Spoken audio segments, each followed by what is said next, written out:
Come in. Welcome. I'm E.G. Marshall. Welcome to the sound of suspense. Welcome to the fear you can hear. Even before Phoenicians first sailed out of the Mediterranean and opened up the seven seas to mankind, the rolling waters of the world have boiled from their depths some of the greatest stories of adventure, romance, and mystery. And of all the stories dredged up from old Davy Jones' locker, I think my favorite is the strange and seemingly insoluble puzzle of what happened to the Annabella. How best to start the story? Oh, yes, of course, why not? Let's read from the log of the ship that found the Annabella becalmed in the doldrums. August 7th, 1865. Log of the Penguin, Captain Brisket commanding.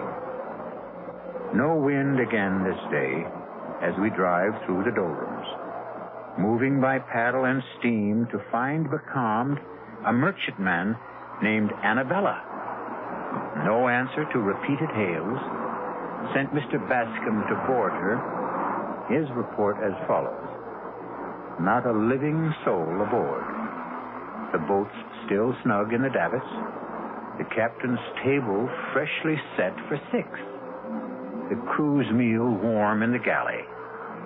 All shipshape. The log records an uneventful voyage with no clue as to why she should have been deserted. Not a living soul aboard. Not even a rat. What can be the answer to the mystery of this ill-fated ship? I cannot even guess. I fear no one will ever know.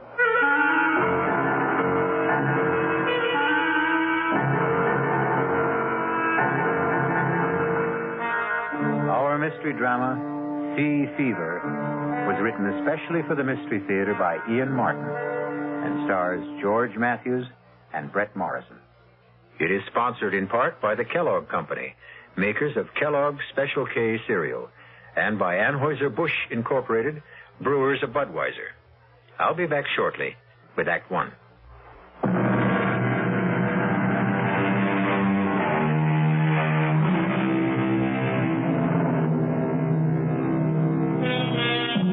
The Annabella set sail from Charlestown Harbor on the 13th day of July, 1865. Her captain was Josiah Adams, a huge and forbidding giant of a man. And all the rest on board were as choice a crew of cutthroats, thieves, and murderers as you could set between bulkheads. There was one woman aboard and 19 men, including the cook and 2 passengers. And the mood of all of them was ugly. In the forecastle, the boatswain led the grumbling. I tell you, Briggs, I saw them. 6 of them running down the after hawser like old Nick was after them. 6 of them, Briggs. I don't like it. When the rats leave a ship, it's a nasty sign. No, I don't like much about this ship. 7 men on the crew shanghaied, no cargo aboard, and sailing on the 13th. Still, the pay is good. When we get it. If we get it. Now, you don't think we're the owner of board? No. It ain't Mr. Ames that worries me. It's Captain Josiah Adams. Not much gives a turn, but he does. I'm big, but he'd make twice of me. More like an ape than a man. Strong as one anyway. Yeah. Or like a bull, as you might say, if the liquor hasn't rotted his vitals. He's got a scowl on him like the colic was at him. Colic? There's no colic that's eaten him. Have you ever seen him without his cap? Huh. How often does a forecastle hand see a captain bareheaded? What do you mean? It was when I piped Mr. Ames aboard. I went to his cabin to tell him the owner was on ship. He opened the door and I saw him. His head, bald as a white turnip, and his scalp as chewed up as the riptide off Chatham Light. I don't get you. They say he lost his last ship in Hudson Bay. He was washed ashore and found his way back to the States overland. The Indians caught him and... You mean... I scalped him. And he lived. You see? So that explains his sour face. He mightn't be a bad master at that. I wouldn't count on it. I think his heart is as black as his skull is white. Don't forget the rats. There's 4 bells. Your trick at the wheel. Let's not keep Mr. Peabody waiting. Come on. What more do you know? Why don't you ask the captain himself? I think you're full of wind. I'd best get to the helm. You're afraid to ask the captain, Briggs. Why don't you ask the mate? Just this way. Tell me, Mr. Peabody, where are we sailing with no cargo? Why did we have to Shanghai half a crew? Take a leg there, Briggs. You're late. 4 bells sounded and gone. Stand to the wheel. Aye, aye, sir, Mr. Peabody. Mr. Peabody, sir. Yes? It's like I was wondering to myself, as it might be, where are we headed for, sir? Africa. The Gold Coast. I knew it. I knew it in my bones. You knew it? Why did you ask? It's blackbirding. That's what it is. Slave trade, ain't it? The slave trade is dead, I believe, Briggs. In America, legally. But not in Brazil. They still pay fancy prices in Brazil. That's what it is. I might have known. And if it is, would you object? Me? Not if the pay is high enough. One question, sir? Any further questions or answers you'll have to get from the captain, Mr. Ames, or his fellow passenger, Mr. Rogers. After you've stood your watch. They're in the cabin if you'd care to risk it. Sir. So it's blackbirding, eh? Just what Christopherson guessed.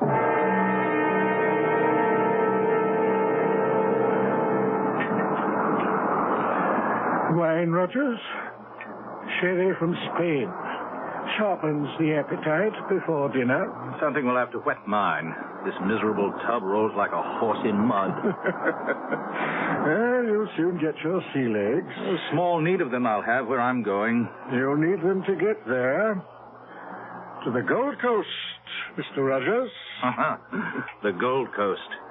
Heat and dust and flies and traffic in human bodies. Slave trader Rogers. A fine job for a fine gentleman. Would you prefer a prison cell? The past is dead. I stole from you and was caught. You let me choose whether to rot in jail in poverty or in Africa in luxury. I chose the second. Now, in heaven's name, let's forget the first. Gladly. More wine. As much as you desire. There's no lack of it. Mm-hmm. More than enough for the voyage. If the captain doesn't drink it. Captain Adams prefers a lustier brew. He must be the biggest man I've ever seen. And that head... I wouldn't refer to it in front of him. He's tender about that scalp pit. I wouldn't blame him. How he ever survived. Tribute to his magnificent constitution. The man is all steel. Not all. What? No, he has at least one soft spot. You mean his wife? Well, you know, the old legend is that it's bad luck to have a woman aboard. A woman aboard? Are you trying to tell me that Mistress Adams is aboard this ship? Why, of course. I thought you knew. This is no place for a woman. Oh, damn it, Rogers, I won't have it. The woman must be put ashore. I want to talk to the captain immediately. If you want the captain, you'll find him on the bridge. How do you know? My reputation as a ladies' man, Mr. Ames, remember? I make it a point to determine first when the lady is available. You better be joking, Rogers. I wouldn't give that for your life if Captain Adams discovered you toying with his wife.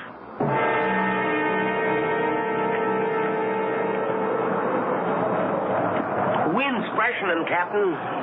That's God's worry and mine, Seaman, not yours. Hold it to the point. Aye, aye, sir.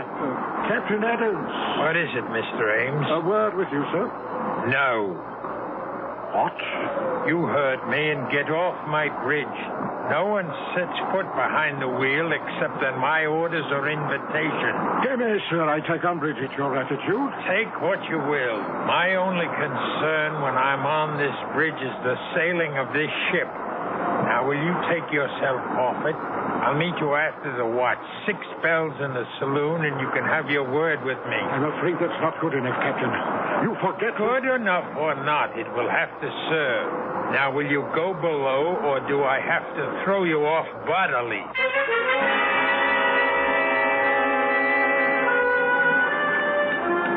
What time is dinner, Cook? Oh, Captain said 6 bells for you and Mr. Rogers and the mates. He and his lady will eat later. What? They don't join us? No, sir. Really? Neither one? No, sir. Curiouser and curiouser.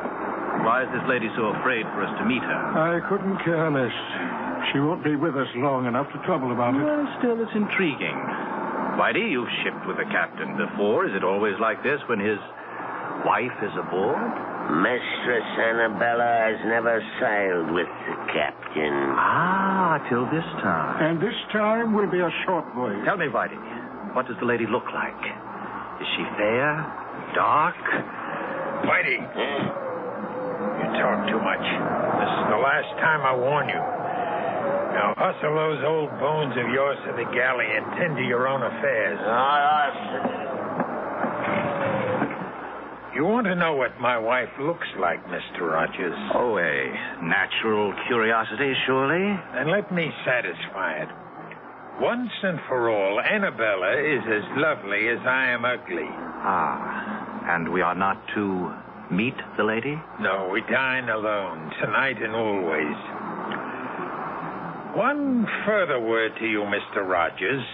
My wife is on board this voyage because I've decided that I will never go anywhere without her, nor will she go anywhere without me. We cling to ourselves, Mr. Rogers, and need no other companionship. I want you to understand this very clearly. You need have no fears for your wife's privacy. For by tomorrow, I want her off this ship. What? I'm ordering you to turn about. You could have saved time and trouble had you let me tell you earlier on the bridge. Turn about for where? Back to port. I don't want your wife on board. This voyage has begun. The course is set, and it will not be changed. May I remind you, Captain, that this is my ship? This is my ship, Mr. Ames. My ship. From port to port. Your ship in the harbor, mine on the sea. My ship. Here I give the orders. Here I expect to be obeyed. In the name of all that's reasonable, man, in view of our business, can't you see this is no place for a woman? There's only one place for Annabella. My wife remains at my side. But on a slave ship. By my side, do you hear? By my side. Now, we'll hear no more of this. For by the living God, owner or not, I'll clap you in irons. So began the voyage of the Annabella. Distrust and fear below and 'tween decks, with bad luck hovering in the shrouds like a storm gathering. Her bow cut the water with good speed, but it was towards the wake the crew's eyes turned. For the legend is that Davy Jones swims the wake of any vessel marked for his locker on the bottom of the sea. I'll return shortly with Act 2.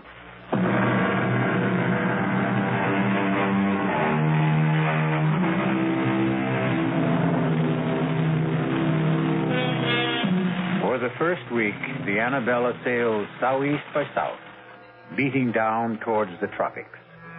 The crew still grumbled, and Rogers strove to drown the irresistible temptation to try and catch a glimpse of the captain's wife by drinking steadily. 2 things served to deter him: the captain's wary vigilance and his fear of the sheer brute strength of the man. But once the ship veered due east and the mounting seas demanded more and more of the captain's time on deck, Roger's courage and desire began to grow.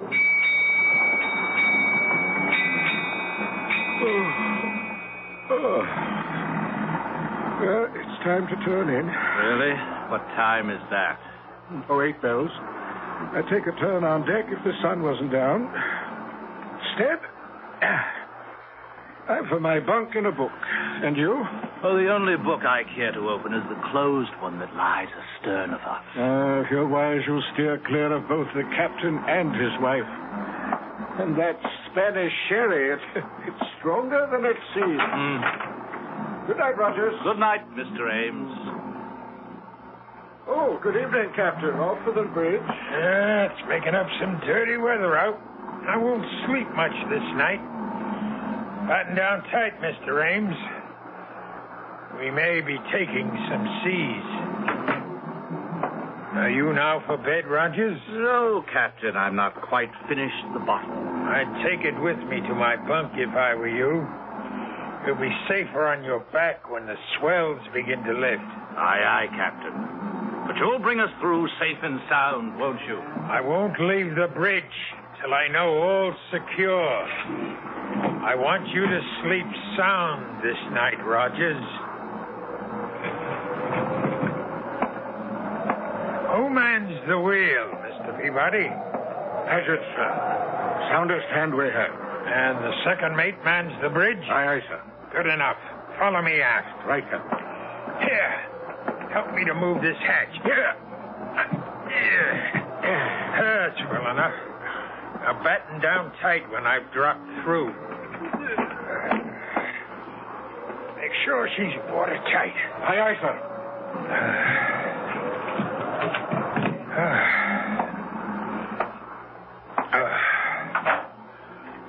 Who's that? Who's there? Oh, Josiah. I thought you were gone to the bridge. I intended you to think so, Annabella. Disappointed to find me back so soon? Disappointed? No. But how did you come back? Through the stern hatch. But why? I had my reasons. You're sure you're not disappointed that I returned? No, dear. You don't find it lonely shut in here in the cabin? Well, sometimes. I'd like to go on deck and feel the fresh, salt breeze on my face. And meet the crew or the passengers, perhaps? Perhaps. At least the passengers. The owner of the ship and... Mr. Rogers, isn't it? You know his name. Whose name? Rogers. You said it just now. How did you know his name? But you've mentioned it to me yourself, Josiah. How else would I know? And you love me, don't you? Of course, Josiah.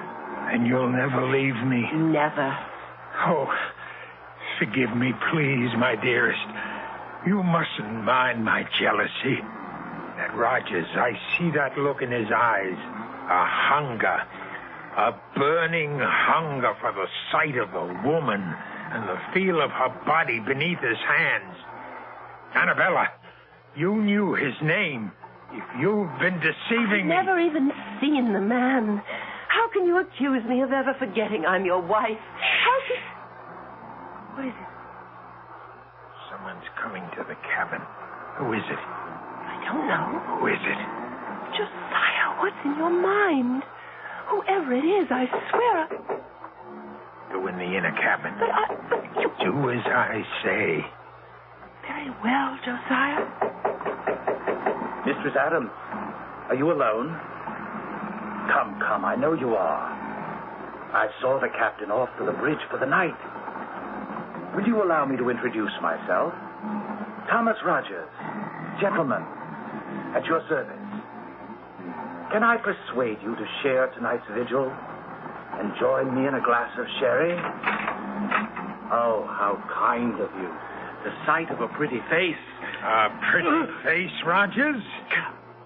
Captain Adams. Mine was not the face you expected to see. Oh, you see, I thought you'd gone to the bridge. So you did. Won't you come in? Well, I think perhaps... Said come in. You wanted to meet my wife, didn't you? Well, yes, I must... But not with me present, right? Believe me, Captain, you do misunderstand. Oh, no, Rogers. The misunderstanding is all yours. Your first sea voyage, you said. You should have said your last. No. In the name of God, wife. Do you hear me? Mine, and no one shall touch her but me. No one will take her from me. No one. What happened? I heard... Oh, you killed him. Should have snapped his neck like a chicken. I wanted him to suffer. But how could you? He was nothing to me. No one shall have you but me. Josiah, aren't you afraid? Afraid? The owner, the crew, everybody on board. When they find They out... won't find out. No one knows he's here. He'd make very sure of that. His body will go out the stern window and into the sea. Men have fallen overboard on a rough night like this, especially drunken men. No one will know what happened to him except you and me.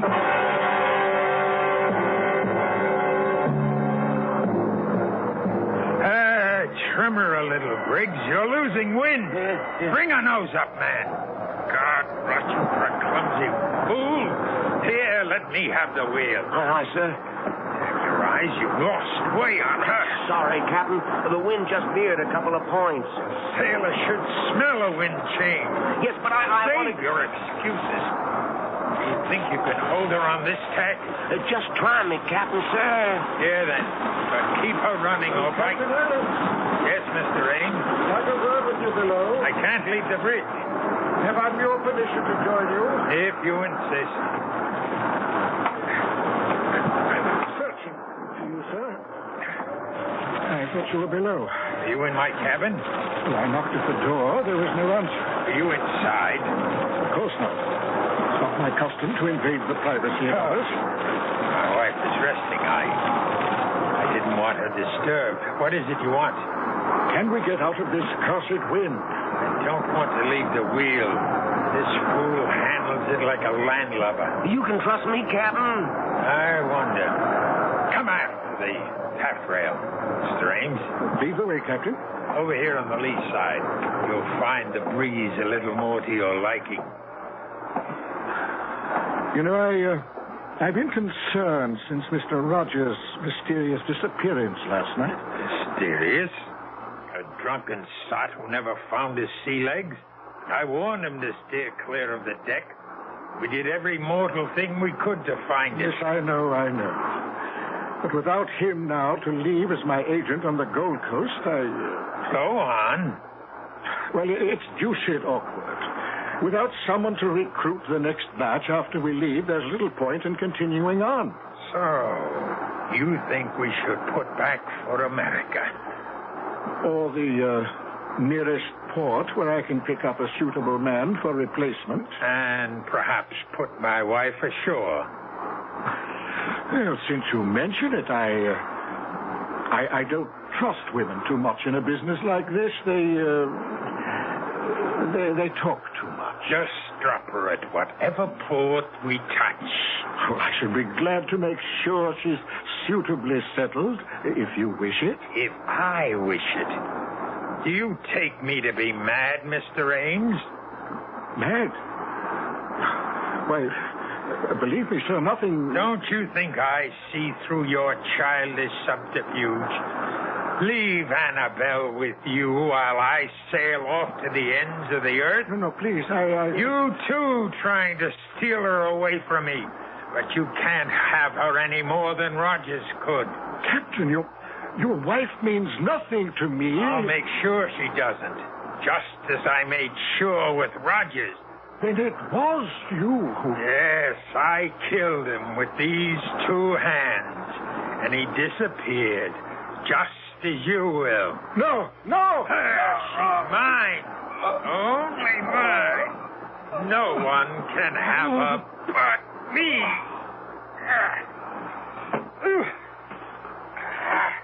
Into the sea, Ames, like Rogers.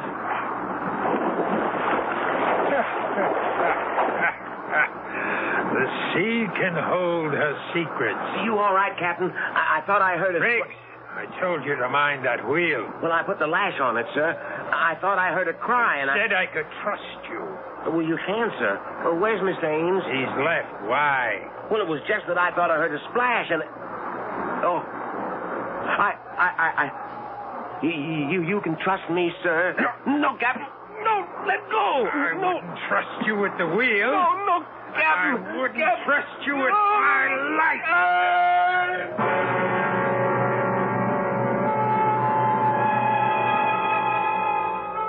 2 more overboard. 19 men the Annabella sailed with, and now there were 17. Evil men, all of them. And Davy Jones swam the wake, waiting for them. For the captain, mad with imagined jealousy, had crossed the line of sanity. His obsession convinced him that he would know no peace till everyone on the Annabella was gone, save himself and his wife. I'll be back shortly with Act 3.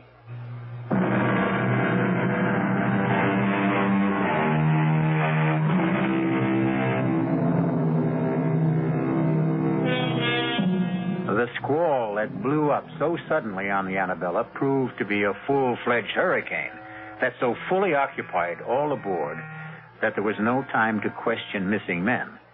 Indeed, 2 other hands were blown out of the rigging or shaken loose before the Annabella found calm waters in the eye of the storm. Now again, discontent grows in the forecastle. The talk of a haunted ship resumes. The word mutiny is on everyone's lips. Mr. Peabody, sir. Oh, dinner so early, Whitey? No, sir, it's mutiny. What? You heard me, sir. Mutiny. And about to break out. Oh, Whitey, forecastle grumblings. You know it's all talk. They wouldn't dare. Mr. Peabody, sir, I've been at sea, man and boy, for over 60 years. I know when it's talk. They say the ship is cursed. Who says? The bosun, sir, Christopherson. He says he saw the rats leave the ship before we sailed. And for an old wives' superstition, he's ready to mute. It's a great deal more than that. There's 5 men lost already. I'm aware of that. And most of all, it's the captain's wife. Bad luck with a woman aboard, particularly one that he keeps it away. Well, do they expect the captain to parade his wife in front of common seamen? No, sir, but they wonder. Wonder what? Some say she's a witch. She's ugly as sin. And some say she's sick of the smallpox.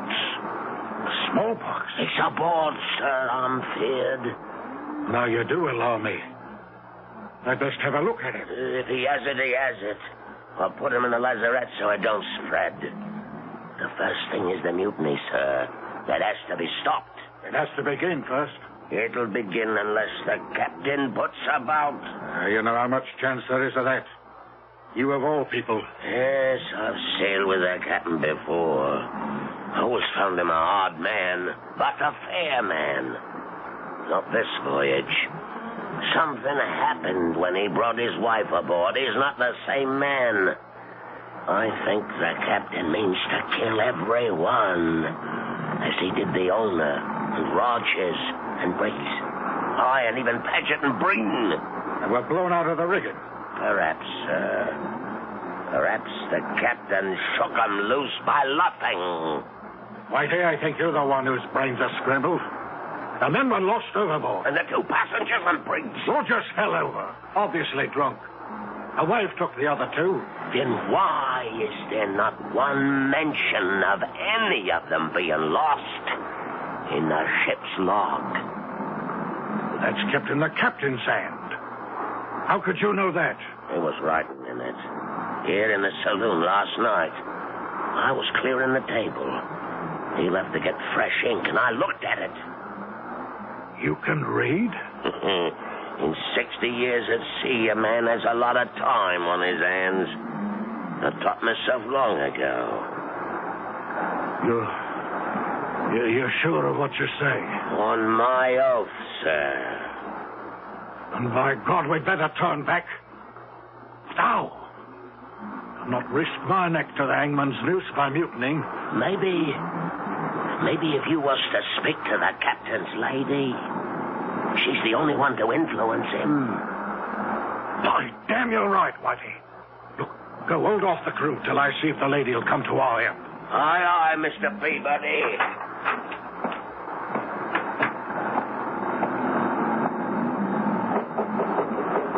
Mistress Adams, Mistress Adams, it is Mr. Peabody, first mate under the captain.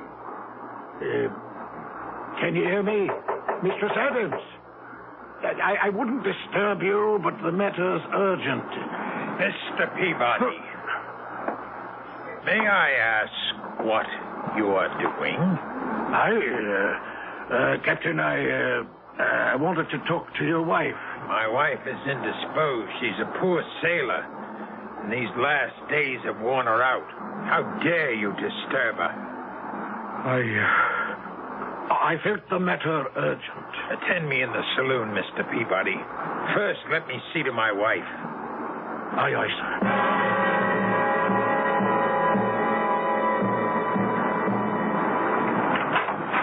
Fortunately for my peace of mind and your welfare, you did not wake Mistress Adams. Now, why did you wish to see her? Well, I didn't think you'd be willing to bring the ship about and head for home. You're quite correct. I would not. Feeling sure of that, I hope to enlist Mistress Adams' aid in persuading you to change your mind. That was the only reason you chose to disobey my orders? That no one was to approach my wife? And what other reasons? What other, indeed? Why would you be so anxious to turn for home, Mr. Peabody? Because otherwise you face a mutiny, Captain. Mutiny? Aye, damn. I could ask for nothing better than to cut down some of the forward scum. If I didn't wear my pistols at all times, I'd have a knife between my ribs before this. Mutiny, eh? And if they do, where do you stand, Mr. Mate? I'm an officer, sir, but unarmed. We'll remedy that. Fetch the second mate while I break out the arms. Then we'll muster the crew on deck and have this out. Aye, aye, sir. What about the bosun? The bosun? No. I won't put firearms in his hands. The three of us can stand them off. Turn back, Turn back. Turn back, rough pack of lily-livered swine. I'll see us on the bottom first. Now, hark to what I tell you. This voyage can make us all rich. No owners split now. The profits are all ours. Sail on with me to Africa, and we'll all reap our reward. Aye, deep sixth in Davy Jones's locker. Speak for yourself, Mr. Christopherson, or all. Or for both. This ship is cursed. Turn back and we'll make it happen. You question my orders? I say to hell with your orders. Mr. Peabody, sir, you know what's happening aboard this ship. We'll sail under you. Will you stand by us, sir? Well, Mr. Peabody, where do you stand? You see where my pistol is aimed, Captain? At me. I suspected something like this when I found you below at my cabin. What would you do now? I'll ask for your pistol, sir. I'm taking over the ship. But I guarantee you safe conduct home. And my wife? Your wife, too, of course. And if I refuse?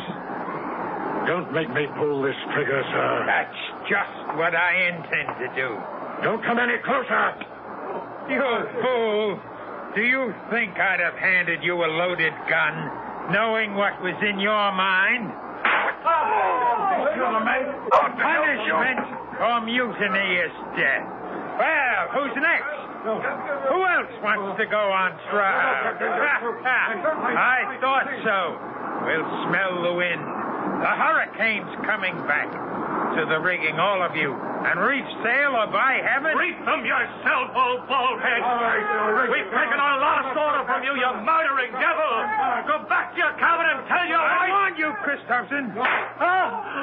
Captain Josiah, some are armed. You should never have started this. Never started it. It's just what I want. I want to be rid of you scum. Now I have my chance. Turn back to where I will lose Annabella forever. Never! Never!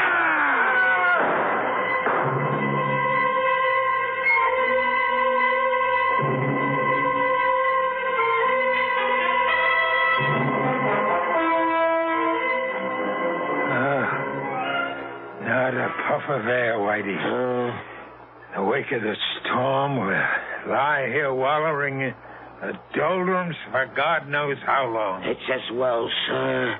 There's scarcely enough men left to sail the ship. What there is dog-tired and half alive. How many left? Timmins died this morning. 4 killed in a mutiny. 1 more lost overboard. And Rudge, who died in a fall from the crow's nest. That leaves 5, sir. Are they counting you, Whitey? Counting me. 5 of you still between us. We're woeful short-handed, sir. Yes. I have a mess cooking for the crew. Can I sit him down to eat? Huh? Eat? Oh, yes, of course. We must all eat. But first, serve all hands a double ration of grog, including yourself. I'll put a cask of rum out in the saloon. Oh, sir. Before you serve the crew, though, set the table in the saloon. Yes, sir. For 6. For 6, Captain? Certainly. The passengers, the 2 mates, myself, and my wife. Oh, at last, my darling, I can bring you to the table as befits a captain's wife, for they're all dead. We have nothing to fear from them anymore. Only 5 left. And they'll be gone soon, Annabella. You understand, don't you? It's all to keep you. To hold them from taking you from me, beloved. To hold you forever. Josiah? Anne, what are you doing on deck? I'm looking for someone I once knew. Who? Josiah Adams. You? But I'm here, Annabella. Here. If only you were. The Josiah I knew. I still am. With the blood of all those men you killed on your hands. They stood between us. And the ones that were left, whose drinks you poisoned, who are dying now. I had to kill them so we could be together always. Don't you see? That's what's tearing us apart. What were any of them worth to deserve to live? Blackbirders and thieves, riffraff and murderers. They stand between us no longer. Only one thing stands between us, Josiah. Why are you too blind to see? No, Anne. No, I took you from America with me. We can be safe on the other side of the world. I can sail the longboat. Just the 2 of us across the seas. We can scuttle the ship. And even if she were raised, no one would know her secrets. I've kept the log as though the voyage was calm and uneventful. Let them find the ship. We'll be gone. Tonight, at last, you can dine at the captain's table, as you always should have. And then we'll sail away. No, Josiah. Search your heart, and you know it can never be. It's all a dream. It's all a dream. Never, never. Anna, speak to me. Answer me. Call for her, Captain. Call for her. Whitey. Don't be afraid. I'm still alive, but not for long. I thought you were a ghost. No. Only one ghost sailed with this ship. Be quiet. You can't scare me anymore, Captain. I'm dying. But your wife? What about my wife? She's dead, Captain. No! She always has been. Long before we ever sailed. No. Yes. Killed when the Indians got you. Dead for over 2 years. No. It had to be, Captain. It had to be. There's nobody in your cabin. Never has been. Don't you think I didn't know? Didn't I see her die before my eyes? But I cheated death, and I cheated him of her. I took her away with me to this ship. I had to keep her alive. I had to. And you had to kill all of us to do it. Because all of us, alive, were proof that she wasn't. It had to be. And you're alone at last. Or will be. All of us are dead save me. In a moment. I'll be alone at last. And I can bring her to my table like the lady she is. The table is set for 6. But there'll be only one of you there, Captain. Or 5. The dead don't mix with the living. There's only one way to find your wife again. Only one way. The last of them. Annabella, we're free. Annabella, where are you? Anna, come to me. Annabella. Annabella.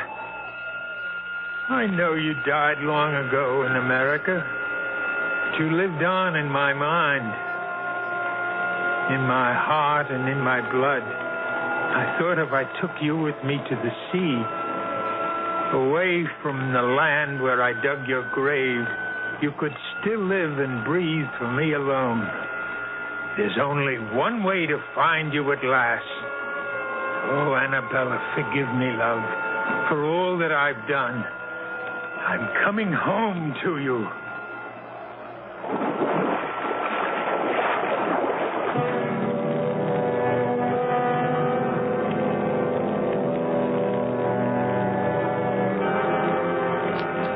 "19 men sailed with the Annabella, and 19 men went to the bottom of the sea. The ship weathered all the storms. But then, a ship is a woman, which only goes to prove that on land or sea, the ladies have the better instinct for survival. I'll be back shortly.